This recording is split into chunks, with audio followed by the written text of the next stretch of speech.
బీహార్లో కొత్త ప్రభుత్వ ఏర్పాటుకు రంగం సిద్ధమైంది. ముఖ్యమంత్రి నితీష్ కుమార్ కాసేపట్లో జరిగే కేబినెట్ సమావేశం తర్వాత రాజీనామా చేయనున్నట్టు తెలుస్తోంది. ఇదే ఆయనకు చివరి సమావేశం కానుంది. కేబినెట్ సమావేశం అనంతరం గవర్నర్ సయ్యద్ అతా హస్నైన్ కు నితీష్ తన రాజీనామా పత్రాన్ని సమర్పించే అవకాశం ఉంది. బీహార్లో కొత్త ప్రభుత్వం ఏర్పాటు ప్రక్రియ ప్రారంభమైంది. ఎన్డీఏ శాసనసభ్యులు కొత్త నేతగా సీఎంగా ఎన్నుకునేందుకు సిద్ధమవుతున్నారు. బీహార్లో ఎన్డీఏ పక్ష నేతను ఎన్నుకునే కార్యక్రమానికి పరిశీలకుడుగా కేంద్ర మంత్రి శివరాజ్ సింగ్ చౌహాన్ వ్యవహరిస్తున్నారు. ఇవాళ నితీష్ కుమార్ సీఎం పదవికి రాజీనామా చేసిన తర్వాత బీహార్ రాజకీయాల్లో కీలక పరిణామాలు చోటు చేసుకునే అవకాశం ఉంది. బీహార్ నెక్స్ట్ సీఎం ఎవరనే దానిపై ఆసక్తికరమైన చర్చ నడుస్తోంది. ప్రస్తుతం బీహార్ రాజకీయ వర్గాల సమాచారం ప్రకారం పలువురు నేతలు సీఎం రేసులో ఉన్నారు. బీహార్ సీఎం రేసులో ముందుగా వినిపిస్తున్న పేరు సామ్రాట్ చౌదరి. ప్రస్తుతం ఈయనే ముఖ్యమంత్రి రేసులో అత్యంత బలమైన అభ్యర్థిగా కనిపిస్తున్నారు. ఇప్పుడు బీహార్ ఉప ముఖ్యమంత్రిగా కూడా ఉన్నారు సామ్రాట్ చౌదరి. బీజేపీ రాష్ట్ర అధ్యక్షుడిగా పనిచేసిన అనుభవం ఆయన సొంతం. కుష్వాహా సామాజిక వర్గానికి చెందిన సామ్రాట్ చౌదరి బీహార్లో యాదవుల తర్వాత అతిపెద్ద ఓటు బ్యాంకు కలిగిన వెనుకబడిన వర్గం నుంచి ప్రాతినిధ్యం వహిస్తున్న నాయకుడు. నితీష్ కుమార్ ఓటు బ్యాంకును తమ వైపు తిప్పుకోవడానికి బీజేపీ ఈయన్ను సీఎంగా ఎంచుకునే అవకాశం ఉంది.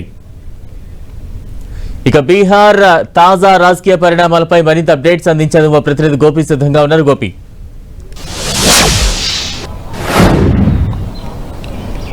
బలరాం, ఎన్డీఏ ప్రభుత్వ మార్పు రంగం సిద్ధం చేసింది బీహార్లో. అయితే ఈరోజు 11 గంటలకు జరగనున్న రాష్ట్ర కేబినెట్ అనంతరం నితీష్ కుమార్ ముఖ్యమంత్రి పదవికి రాజీనామా చేయబోతున్నారు. తదుపరి ముఖ్యమంత్రి ఎవరు అన్న దానిపైన బీజేపీ ఇంకా కొంత సస్పెన్స్ నెలకొన్న పరిస్థితి అయితే కనపడుతుంది. ముఖ్యంగా ఇటు ఇప్పటికే ఉప ముఖ్యమంత్రిగా ఉన్న అశోక్ సామ్రాట్ పేరు ప్రధానంగా వినిపిస్తుంది. అయినప్పటికీ మరికొన్ని పేర్లను కూడా బీజేపీ పరిశీలిస్తుంది. ఈరోజు 11 గంటలకు రాజీనామా అనంతరము గవర్నర్కి రాజీనామా సమర్పించిన తర్వాత నూతన ముఖ్యమంత్రికి సంబంధించిన ప్రకటన ఉంటుందనేది కూడా కొంత సమాచారం అందుతుంది. అయితే ఇటు మహిళా బిల్లు తీసుకువస్తున్న నేపథ్యంలో బీహార్లో మహిళా ముఖ్యమంత్రి అన్న అంశం కూడా ప్రస్తుతం తెరపైకి వచ్చింది. దీంట్లో 2 పేర్లు ప్రధానంగా వినిపిస్తున్నాయి. మరి ఇటు ఒకవైపు దేశంలో మహిళా రిజర్వేషన్ బిల్లు తీసుకువస్తున్న తరుణంలో మరి బీజేపీ బీహార్లో అధికారం చేపట్టబోతున్న తరుణంలో ఎవరు ముఖ్యమంత్రి అవుతారు అన్న దానిపైన కూడా మరి కాసేపట్లో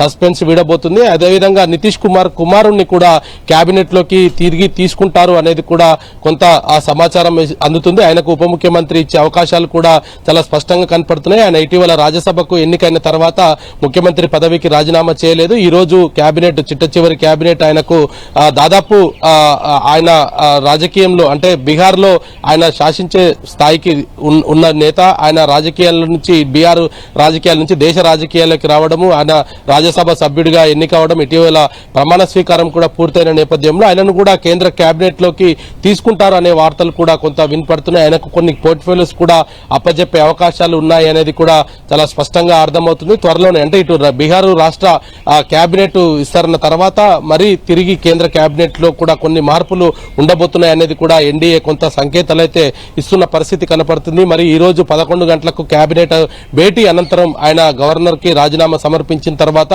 నూతన ముఖ్యమంత్రి ఎవరు అన్న దానిపైన ఎన్డీఏ ఒక కీలక ప్రకటన చేయబోతుందని అర్థమవుతుంది.